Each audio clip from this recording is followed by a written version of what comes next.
Israel Iran যুদ্ধের মধ্যেই প্রথমবারের মতো ইসরায়েলের অজ্ঞাত গোয়েন্দা কর্মকর্তা ইরানের আইআরজিসি জেনারেলকে সরাসরি ফোন করেন। ওই ফোন কলে পরবর্তী হামলার সতর্কবার্তা দিয়ে তিনি বলেন, তোমাদের হাতে 12 ঘন্টা সময় আছে।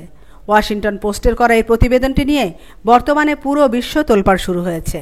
ইরানের পারমাণবিক স্থাপনায় ইসরায়েলের প্রাথমিক হামলার মাত্র কয়েক ঘন্টা পরই একটি ফোনালাপ থেকে অডিও সংগ্রহ করে তা প্রকাশ করে ওয়াশিংটন পোস্ট। এই রেকর্ডিংয়ে একজন অজ্ঞাত ইসরায়েলি গোয়েন্দা কর্মকর্তা ফার্সি ভাষায় ইরানের একজন জেনারেলকে বলছেন, আমি তোমার জন্য কিছু পরামর্শ দিচ্ছি। তোমার স্ত্রী এবং সন্তানকে নিয়ে পালানোর জন্য 12 ঘন্টার সময় আছে, অন্যথায় তুমি এখনই আমাদের তালিকায় আছো। আমরা তোমার নিজের ঘাড়ের শিরার চেয়েও তোমার কাছে। এটা তোমার মাথায় গেঁথে রাখো। ঈশ্বর তোমাকে রক্ষা করুন।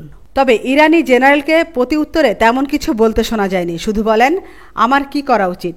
ইসরায়েলি গোয়েন্দা কর্মকর্তা তখন বলেন, তোমার কাছে 12 ঘন্টা সময় আছে। একটা ভিডিও বানিয়ে বলতে হবে, আমরা এই সরকার থেকে সরে এসেছি, আর যারা 46 বছর ধরে আমাদের দেশকে ধ্বংস করেছে তাদের জন্য আমরা আমাদের জীবন উৎসর্গ করতে রাজি নই।